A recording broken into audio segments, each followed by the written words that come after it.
In the year 2026, music, the world as we know it will collapse. It will not be a simple crisis or a passing conflict. It will be music, the very foundations of civilization that begin to crack. The earth will shake with fury. Music, the seas will rise against the coasts, and entire cities will disappear within a matter of days. Millions will lose their lives, and humanity will once again be forced to look at itself in the mirror of destiny. But this warning does not come from a politician, a music scientist, or a carnival fortune teller. It comes from a humble man, a believer, music. Someone who never sought fame or wealth, Edgar Cayce, the so-called sleeping prophet. Cayce predicted decades in advance every detail of what is now beginning to come true. And what he said about the United States, the heart of the modern world, completely changes everything you thought you knew about the future. Because according to him, the great changes would come not only from nature, but also from the human soul. Edgar Cayce was neither a scholar nor a man of science. He was born in 1877 music, in a small farming town in Kentucky. He was the son of a poor but deeply religious family. He grew up reading the Bible every year, praying daily, and holding on to his faith with a devotion that marked him for life. Music, from childhood, many people noticed that he was different. He spoke of dreams, music voices, and visions that no child his age could understand. Over time, something extraordinary began to happen. Cayce began entering a deep music state of trance, a sleep from which words filled with truth and mystery emerged. While he slept, his voice spoke calmly, music, as though a higher intelligence were speaking through him. He described unknown illnesses, future catastrophes, and events that had not yet occurred. Those who listened to him took notes. Over the years, those readings grew into thousands, with more than 14,000 recorded. He never asked for money or honors. He believed that his gift was a divine blessing and that it should be used only to serve others. Doctors, music leaders, and skeptics came to him seeking answers, and almost music, all of them left in silence, moved by the accuracy of his words. They called him the sleeping prophet, a man without earthly power, but with a spiritual vision, music, that crossed the boundaries of time. When he began speaking about the future, many people ridiculed him. How could a farmer from Kentucky know the destinies of the world? But time proved him right. Music, in the 1920s, he warned of a financial collapse that would plunge the United States into ruin. Music, no one believed him until 1929, when the stock market crashed and the Great Depression spread across the planet. Later, in the music 1930s, he spoke of a great war that would begin in Europe. He said that Germany would rise to power and that millions would die in a global conflict. No one took him seriously until World War II broke out, exactly as he had described it. Music, he predicted the deaths of leaders, the emergence of new diseases, and even climatic changes that we are witnessing today. He even mentioned the discovery of the ruins of Atlantis beneath the ocean, something that modern science is still investigating with amazement. Every fulfilled prophecy became a silent warning, and now his words about the year music 2026 resonate with an urgency that cannot be ignored. Will it be the end or a new beginning for humanity? Before continuing with this shocking revelation, I invite you to click the like button, subscribe to the channel, and share this message with someone who needs to hear it. What you are about to discover could change the way you see the world. Edgar Cayce never claimed to be special. He did not wear fine clothing, speak music, before crowds, or seek attention. He was a humble Christian man who prayed in silence and read the Bible every day, but what distinguished him was something extremely rare and to many sacred. He claimed that everything he saw and said came directly from God. His most powerful visions occurred while he slept. They were not ordinary dreams, but moments of complete spiritual connection, during which he fell into a deep trance and began speaking clearly, as though another voice were speaking through him. He never remembered what he said during those sessions. It was as though his body became an instrument and the message came from above. People gathered silently around him while he remained motionless. A secretary sat nearby and wrote down every word. What they heard was neither vague nor poetic, it was direct, detailed, and precise. He spoke about medical conditions that no doctor understood at the time. He offered music healing advice that science would confirm decades later, and he described music, places, names, and dates that he could not possibly have known while awake. But Cayce never took credit for those readings. He said, "I am only the channel. The source is God." His profound humility, combined with his unwavering faith, caused even skeptics to listen to him. He warned many times that his gift should never be used for personal gain and that all knowledge should be founded on love, faith, and service. His entire life was built upon one foundation: Christ. Cayce believed that the world was moving farther and farther away from divine truth, music, and that unless we returned to it, we would suffer enormously. He saw that suffering coming and believed that it would begin very soon. Of all the things Edgar Cayce said, there was one year that appeared again and again in his readings: 2026. He never gave an exact day or hour, but he was clear that it would be a year of unimaginable change, music, a year that would mark the beginning of something far greater than a simple disaster, the moment when the world would begin to collapse, music, not only physically, but also morally, spiritually, and politically. Cayce warned that 2026 would bring a wave of global events that would shake every continent. Earthquakes, music, floods, fires, and storms would occur within a short period of time. Governments would fall, economies would collapse, and millions of lives would be lost. But these would not be natural accidents. They would be signs, judgments permitted by God to call humanity back to Him. He described this as a realignment of both the earth and the human soul, a purification, a demolition of everything false, proud, and corrupt in order to make way for something new and pure. He said that those who had built their lives upon materialism, greed, and selfishness would not endure. Their foundations would collapse. But those who lived with faith, service, and love, though shaken, would survive. What made this prophecy even more serious was the specificity of its timing. The signs would begin to appear shortly before 2026. Strange sounds in the sky, unusual movements in music, the heavens, and sudden, extreme changes in the climate. These would be music, the warning trumpets. For Cayce, 2026 was not merely a year, it was music, a doorway, a dividing line, a point of no return. The world music, after it would never be the same again, and the earth itself would rise up in ways that would be impossible to ignore. Cayce's visions of the earth's future were neither vague nor symbolic. They were terrifyingly clear. He spoke of a time when the ground would open beneath people's feet, when gigantic waves would devour entire cities, and when whole regions of the planet would disappear within a matter of hours. And according to him, all of this would begin around the year 2026. One of his most disturbing prophecies focused on the western coast of the United States. He described California splitting apart and sinking into the ocean, with major cities such as Los Angeles and San Francisco music disappearing beneath the waters. He warned of violent earthquakes occurring in rapid succession and destroying music, everything in their path. These would not be ordinary tremors, but shocks powerful enough to reshape the earth. He also saw similar events in music Japan, where he said the entire country would be devastated by a series of earthquakes and massive tsunamis, and that even whole islands would be lost. Europe, he warned, would also music fracture, with parts of the continent submerged by rising seas and violent floods. But it was not only about geography. Cayce believed that these disasters were deeply connected to the spiritual condition of humanity.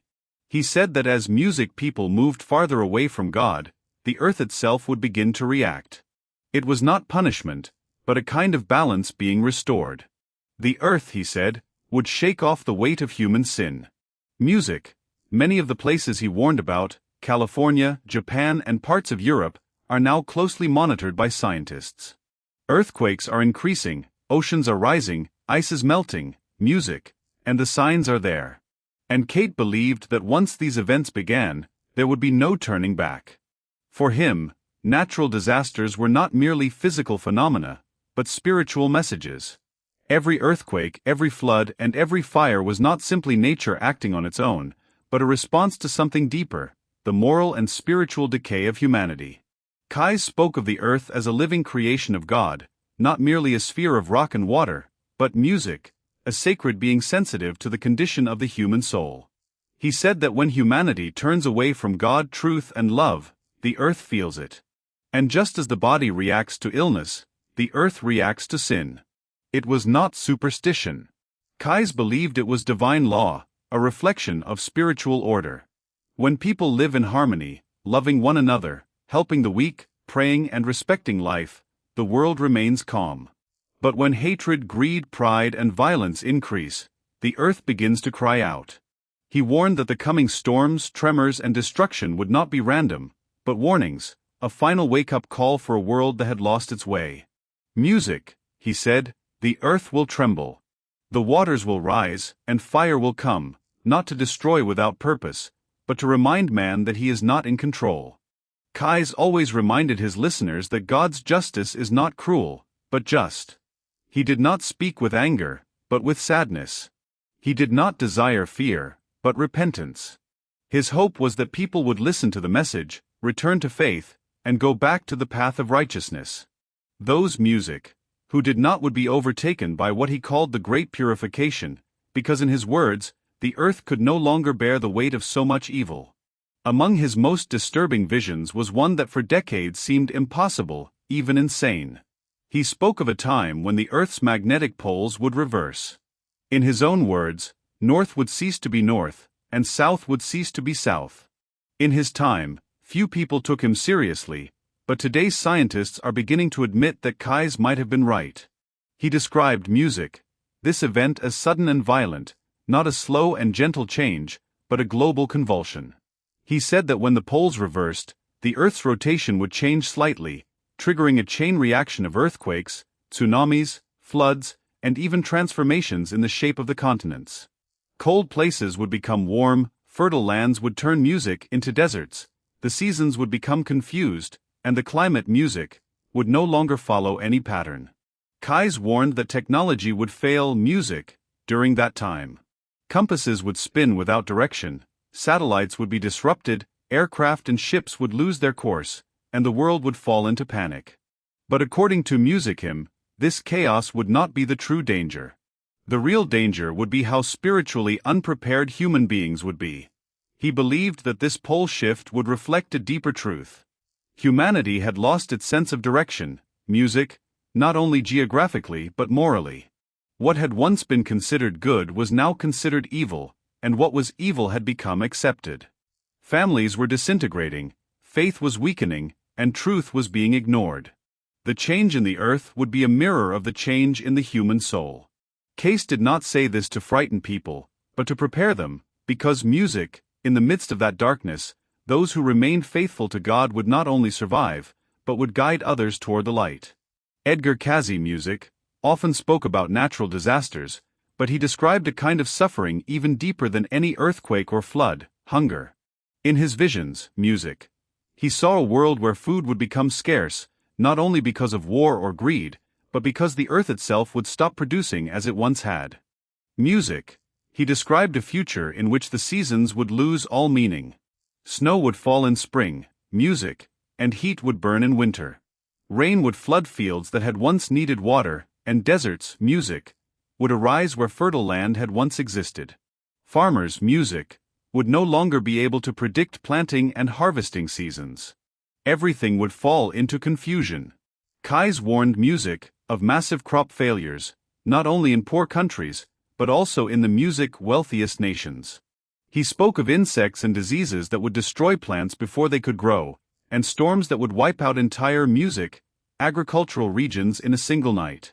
People would panic, shelves would become empty, and in many places music hunger would become unbearable.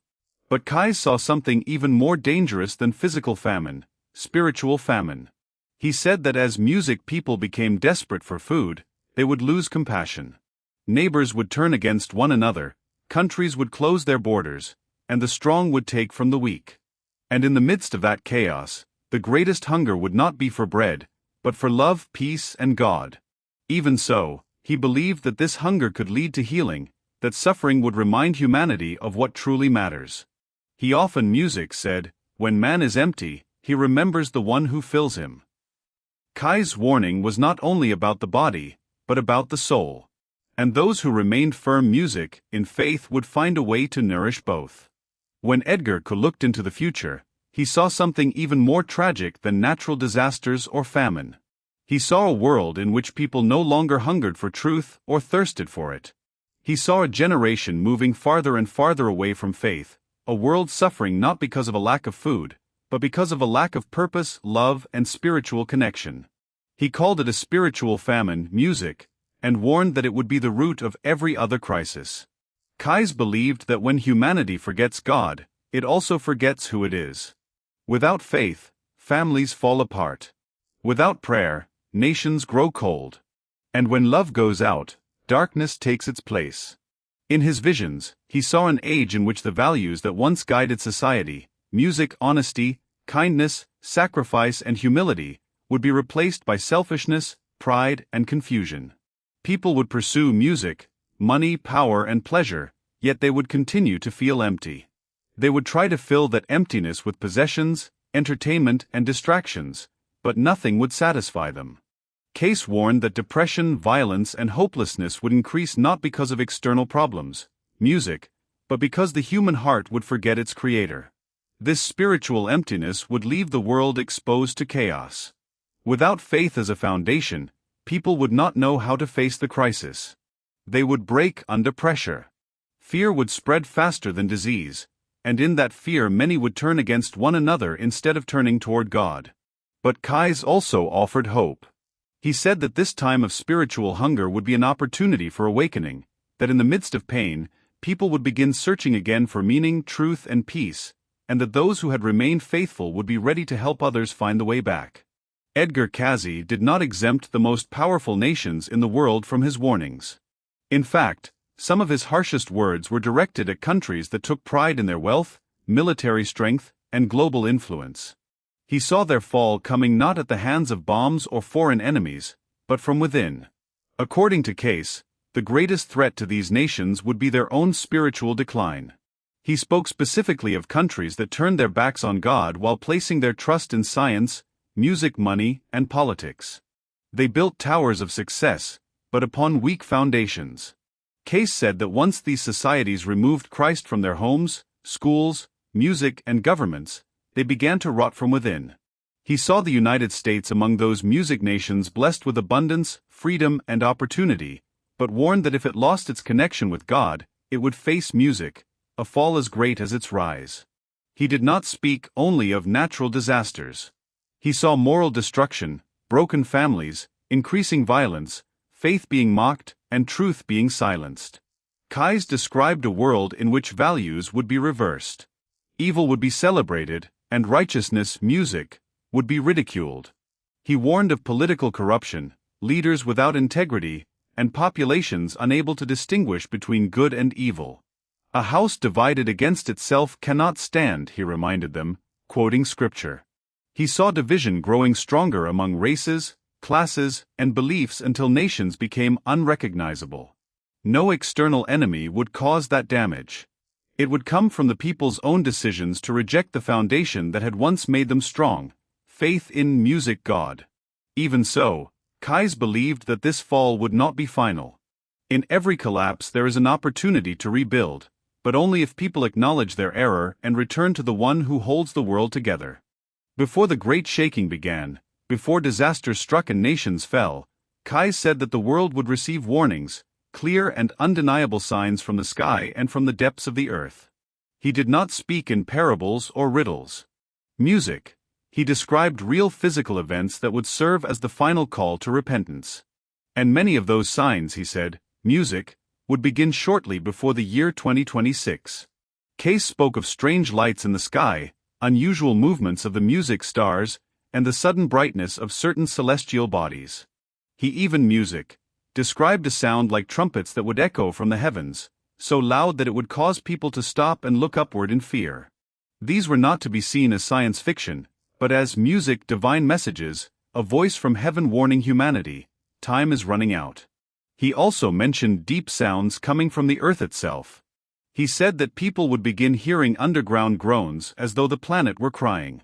Today, scientists have recorded those same sounds, long, low rumbles that no machine or earthquake can explain. Cayce's words were coming to life. When the earth groans, man must awaken, he said. He predicted that the weather would become unpredictable, that rain would fall where there had been music droughts for years, snow would fall out of season, and heat waves would break records. All of this was intended to shake humanity not with fear, but with urgency. These signs, music, Cayce warned, are not random and must not be ignored. They are spiritual signs in a physical world, and those who see them but ignore their meaning will do so at great risk, because once the final sign is given, the time of warning ends and the time of judgment begins. Music. In the midst of so much pain, destruction, and fear, Edgar Cayce saw something that many people could not imagine: a light. He believed that all the suffering humanity would face would not be the end, but the beginning of something much greater, a spiritual rebirth. Music. He called it the purification before the blessing. Cayce spoke of a time when, after the collapse of nations and the shaking of the earth, the human heart would begin to heal. He believed that chaos would open people's eyes, not only so they could see the damage that had been caused, but so they could recognize how far they had wandered from God. Among the ruins of the old world, faith would return. Music. He saw people gathering together, not for politics or power, but for prayer. Families once separated by anger would now be united through forgiveness. Empty churches, music, would fill again, not clear's throat, out of obligation, but because of a hunger for truth, and lives would begin to be transformed. Music, simplicity, humility, and a deep respect for life, nature, music, and one another would become the new way of living. This emerging era would not be guided by governments or by the powerful people of the world. Cayce said that the leaders of this time would be the humble and faithful, those who had never lost hope, who continued praying in silence and helping others, even music, when they had little. He saw this transformation spreading slowly until it became an unstoppable movement. People would no longer be divided by race or nation, but united by faith. The return to the teachings of Christ would be a genuine choice, born from the desire to love, serve, and rebuild from the ashes. Music, marking the beginning of a world more aligned with heaven than ever before. But first, the darkness had to pass. Cayce did not believe that the world would end in fire or despair. He trusted that it would be music rebuilt, not by the powerful people of today, but by a new kind of leader, one born not from power, money, or force, but from faith, humility, and moral strength. After the global collapse, people would stop trusting the old music systems. Governments that had promised peace would have failed, the wealthy would lose their influence, and the world music would be broken, searching for guidance and distrusting those who claimed authority. Music. It would be within that emptiness that a different kind of leadership would emerge, not from the capitals of music-fallen empires, but from places of prayer, simplicity, and truth. These leaders would come from unexpected places, people who had endured suffering without losing their values. Those music, who had once been ignored or ridiculed for their faith, would rise as examples to the world. They would not govern through force, but through the power of example. Their message would be one of unity, forgiveness, and reconstruction based on justice and compassion. Their authority would not rest in weapons or music wealth, but in spiritual clarity and moral strength. And people, tired of lies and division, would follow them with hope, not through music, blind obedience, but through trust in the truth. Cayce emphasized that these leaders would not act alone. They would form part of a movement guided by the spirit of truth. A new moral compass would guide the nations, pointing not toward human glory, but toward God. They would be servants, not rulers, healers, not conquerors. And through their example, the earth would breathe again, and humanity would learn to rebuild through love. Although many of his prophecies warned of destruction, they also spoke of hope. One of his most surprising visions, music, concerned the United States, a nation that he had once warned could fall because of pride and spiritual decay, but which in his later visions he saw transformed into a place of preservation, protection, music, and divine purpose. After the global collapses, certain regions would remain standing, not only physically, but spiritually. According to Cayce, music food could be produced in those places, clean water could be maintained, music, and families could gather together and rebuild. These areas would be preserved not through wealth or technology, but through living faith in the hearts of their people. Americans would rise as servants of the light, not as conquerors. Prayer would return to homes, churches would fill again, and families would be united by purpose rather than politics. Ordinary men and women, firm in faith, would help those suffering in other nations by welcoming, feeding, and healing them. The United States would become a beacon of spiritual renewal, music, a nation that had once been lost, but would be found again. Not all of it, only the parts that remembered God, shining like lamps in a world of darkness. From there, music, the true reconstruction of humanity, would begin. With Christ at the center and love as the law, Cayce never sought to frighten people. He did not speak of disasters to generate panic, but to communicate a profound message of transformation. What is coming cannot be avoided, music, by accumulating supplies, land, or shelters. True protection is spiritual. Music, preparation begins in the heart, and he urged people to return to daily prayer, not merely weekly prayer.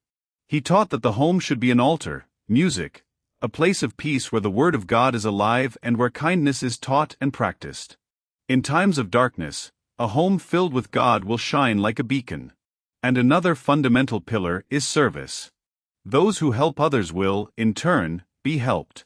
Chaos would be a test not only of strength, but of compassion. Would we close our doors or open our hands? Would we run in fear, or would we remain firm in love? These decisions, Cayce said, would define the soul and the future. And above all, he reminded people that we must not place our trust in leaders, science, or money. Only a clean, humble music, heart open to God, will endure. Finally, his message reminds us that this music is not the end, it is a new beginning. Only those who are spiritually awake, music, will be prepared to cross that doorway. If this message has touched your heart, I invite you to leave a like, subscribe music to the channel, share it with those who may need it, and feel free to leave your thoughts, music, in the comments. Thank you for joining us, and may God bless you.